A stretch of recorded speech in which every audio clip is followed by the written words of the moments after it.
अस्सलाम वालेकुम रहमतुल्लाहि व बरकातुहू। मेरा नाम हकीम रियाज़ुद्दीन है। मैंने तिबिया कॉलेज लाहौर से फ़ाज़िल तिब्बी व इज़हाद किया और लाहौर होम्योपैथिक कॉलेज से DHMS।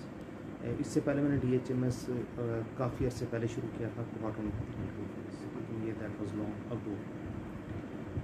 अच्छा, अब हमारा जो सीरीज़ चल रही है, टॉपिक चल रही है जिगर के मौजू पर। लेकिन जिगर पर हम चलने से पहले कुछ बात कर ली जाए कि हमारे चैनल का नाम है क़स्बुल हिकमत। ये यूट्यूब के ऊपर भी मौजूद है, व्हाट्सएप ग्रुप भी मौजूद है और फेसबुक के ऊपर भी मौजूद है। तो अगर आप चाहते हैं मालूमाती पोस्टें आप तक पहुँचती हैं तो आप हमारे चैनल को सब्सक्राइब कर लीजिए और नीचे बना हुआ बेल आइकॉन को प्रेस कर दीजिएगा। इसके अलावा फेसबुक का जो हमारा ग्रुप है उसको भी आप ज्वाइन कर सकते हैं। व्हाट्सएप के ग्रुप के लिए भी आप रिक्वेस्ट सेंड कर सकते हैं, वो नंबर हम आपको पोस्ट के नीचे ना दे देंगे। तो हमारा टॉपिक चल रहा था जिगर, तो अब हम आना शुरू होते हैं जिगर की अलामात की तरफ। पेशेंट है, जिस्म गर्म रहता है, पेशाब चलना शुरू होता है, परेशान। अच्छा, इस पहला ये जो लेक्चर होगा, तीसरा लेक्चर है सीरीज़ का, इसके अंदर हम सारा डिस्कस करेंगे हर्बल मेडिसिन को, जिगर से मुताल्लिक़ हर्बल मेडिसिन, चीदा अब बसूरत दीगर तो हज़ारों अद्वियात हैं।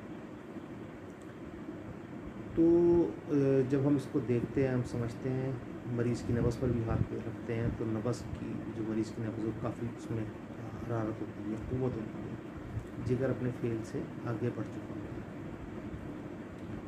तो अब ये उस सूरत में जब जिगर में हरारत बहुत ज़्यादा बढ़ रही है, अब क्या होगा, बिलीरुबन बढ़ना शुरू हो जाएगा, आँखों में पीलाहट भी आ सकती है, नहीं भी आ सकती है। बहरहाल पेशाब में तो पीलाहट आ रही है, अमूमी तौर पर गर्मियों में ही मसाइल पैदा होते हैं। अच्छा, इसके अंदर सबसे पहली और सबसे जो शानदार चीज़ है वो है फालसे का जूस। आप यकीन करें कि गुद्दी ख़ारिश या वो ख़ारिश जो जिगर की वजह से हो, जो सोए मिजाज साजिश की वजह से, यानी जिसमें कोई और यानी वजह शामिल ना हो, सिर्फ जिगर की गर्मी की वजह से आपको ख़ारिश शुरू होती है। वो ख़ारिश इतनी शदीद है कि कई दफ़ा आपका दिल करता है मैं छुरे से अपना गोश्त ही काट दूँ।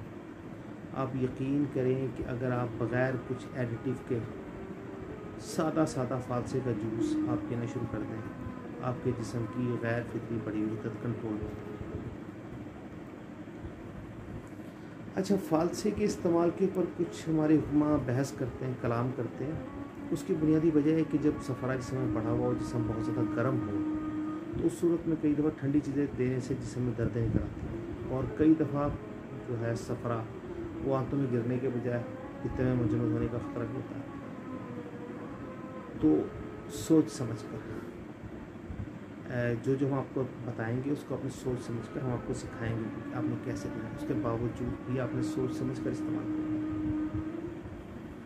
अच्छा, इसके अलावा एक चीज़ है गन्ना, बहुत शानदार चीज़ है गन्ने, क्योंकि हमारा जो जिगर है उसकी रग़बत है मीठी चीज़ों की तरफ। तो कदीम ज़माने से एक दस्तूर चला रहा है कि यरकान के लिए या जिगर की बढ़ी गर्मी के लिए मीठी चीज़ों का इस्तेमाल शुरू करें। इवन क्या ऐसे 25-30 साल पहले तो MBBS डॉक्टर भी ये कहते थे, फैमिली फिजिशियन जो होते थे अपने पेशेंट से, कि आप पेस्ट्री और बेकरी के आइटम तो ना खाएं, उसके अलावा जितनी मीठी चीज़ें आप खा सकते हैं खाएँ, यानी जिनमें ग्लूकोज है, जैसे तमाम फल हैं, तकरीबन मोर और लेस तमाम सब्जियाँ, जूसेस वगैरह। तो इख्तलाफ तो नहीं होता ना किसी जगह पर, मेडिकल साइंस तो सबके लिए कॉमन सेम है, वो हमसे क्यों इख्तलाफ करेंगे। वो इस तरह करते थे, हमारे पास ही असूल मौजूद था। तो गन्ने की रोह पीने से भी ये पीलाहट और ये गर्मी में मुख्तला होती है, बहुत इफेक्टिव चीज़ है, इस्तेमाल करके देखिए। अच्छा जी, इसके बाद आप देखें पेचीदगी थोड़ी सी ज़्यादा है, मरीज़ कवर नहीं हो रहा, उसे कॉन्स्टिपेशन भी बहुत ज़्यादा। अब आप क्या करेंगे, सूखे हुए आलू बुखारे लेंगे, उन्हें पानी में धोएंगे, उन्हें पानी में भिगो देंगे।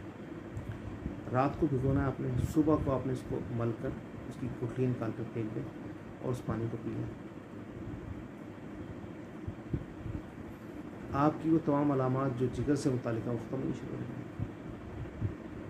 अब बिलीरुबिन की मिकदार बढ़ रही है आपके जिस्म में, अब आपके अंदर क्या अलामतें पैदा हो रही, उल्टी आ रही है।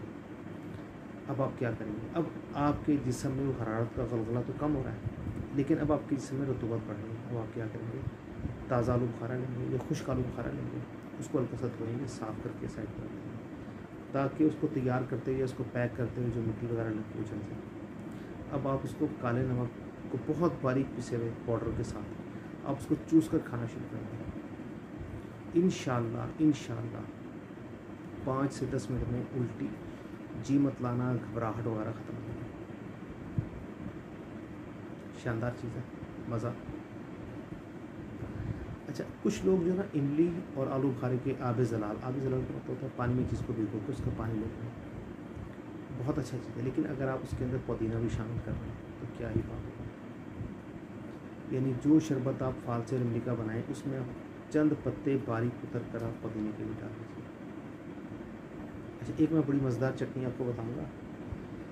आप नॉर्मली जो लाहौर में पुदीने की गठरी मिलती है बहुत बारीक होती है, तो अंदाज़न आप इस तरह करें कि तुड़वा लीजिए, यानी कि तकरीबन 1 पाव पुदीना हो, उसके पत्ते तोड़ लें और 1 गट्ठी हरे धनिए की। हरे धनिए की गट्ठी काफ़ी बड़ी मिलती है, वो कम से कम 1 पाव तक की मिलती है। इन दोनों का अपने बारीक चॉप करके अपने फ्रिज में रखें।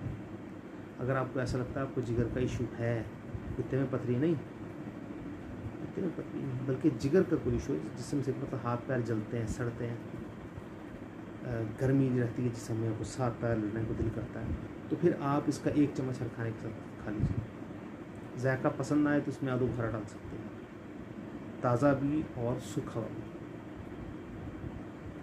अच्छा, इसके बाद मज़ीद हम देखते हैं बहुत शानदार चीज़ है मलठी। मलठी तकरीबन जिगर की तमाम हालतों में, जिगर की तमाम अलामात में बहुत ही शानदार रिजल्ट देती है, गैर मामूली है। चाइनीज़ तिब जो ट्रेडिशनल चाइनीज़ क्लासिकल मेडिसिन है उसके अंदर तो मलठी शायद तकरीबन हर चीज़ में पड़ती होगी, यानी जितना ज़्यादा वो चाइनीज़ का इस्तेमाल करते हैं। बहुत ही लाजवाब चीज़ है। मिठास इसके अंदर कुदरती तौर पर मौजूद होती है, ग्लाइसराइड्स होते हैं इसके अंदर जो जिगर को मरहूम होते हैं। तो जिसमें अगर आप मलठी अकेली ना खिलाना चाहें तो जो अद्वियात आप इस्तेमाल करवाएंगे उनमें शामिल कर लें मलठी।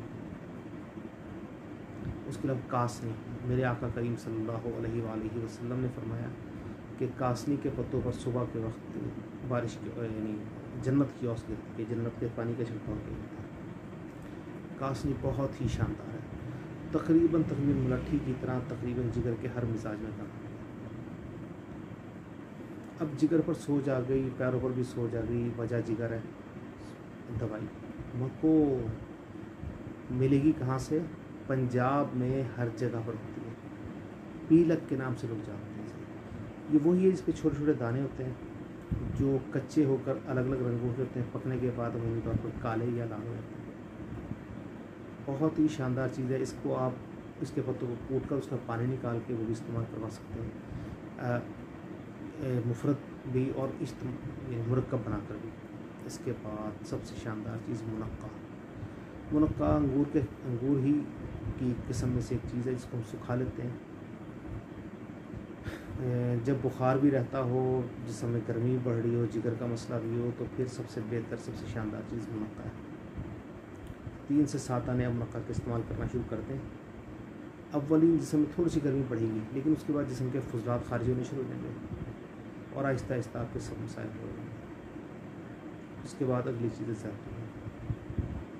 आप परेशान हो गए? जी बिल्कुल, जैतून अगर जिगर पे सर्दी का गुलबा हो रहा है और पित्ते के अंदर पथरी डेवलप होनी शुरू हो गई, क्योंकि हमारी थ्योरी के हिसाब से पित्ते में पथरी बाहर से नहीं आती, पित्ते का अपना ही जो मादा वो जम जाता है। ऐसी सूरत में आप मरीज़ को क्या देंगे? जैतून या जैतून का तेल। बेहदार खुराक क्या होगी? अगर एक 80 किलोग्राम का एक आदमी है तो अंदाज़न एक बड़ा टेबल स्पून जो होता है उसका उसने 3 दिन कम से कम लगातार पीना है। उसके बाद फिर जब उसको ज़रूरत पड़े 1 चम्मच पीता है। अगर उल्टी महसूस हो तो लीमू चाट लो। उसके बाद इंजीर, ज़बरदस्त चीज़।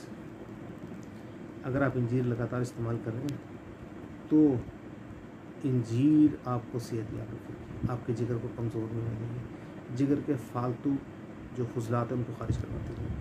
कैसी शानदार चीज़ है। उसके बाद हम आते हैं रेवंत खताई की तरफ। रेवंत खताई बुनियादी तौर पर बहुत ही एक शानदार चीज़ है। रेवन चीनी और रेवंत खताई दोनों ही जिगर में इस्तेमाल होती हैं। दोनों ही का सफ़ूफ आप इनफरादी तौर पर इस्तेमाल करवा सकते हैं। अगर मुरक्कब इस्तेमाल करवाना चाहें तो सब अपना सौंफ, कासनी, रेवन चीनी इन तीनों को मिक्स कर लीजिए, या फिर रेवन चीनी और मीठे सोडे का मिक्स कर लें। मुख्तार खुराक 1 से 3 ग्राम तक आप दे दीजिए। जिगर में गैर मामूली रिजल्ट देगी, आप परेशान हो जाएंगे। उसके बाद जंतियाना है,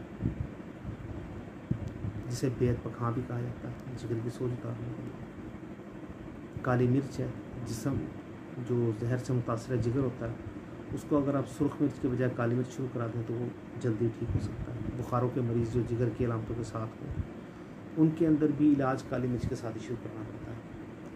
और कई दफ़ा इलाज के लिए यानी शहद के अंदर काली मिर्चों को पीस कर मिला दिया जाता है, उससे काफ़ी जल्दी आराम होता है। अदरक जिगर के अमराज में बहुत शानदार है। कदीम ज़माना है, यूनानी हुक्मा भी इसका पानी कूट कर शहद में मिलाकर मरीज़ों को पिलाते थे, जिससे गैर मामूली फायदा होता है। इसके बाद लहसुन भी इसी तरह उसको कूट कर उसका पानी निकाल कर शहद में मिक्स कर पिलाने से ये कान दूर हो जाता है।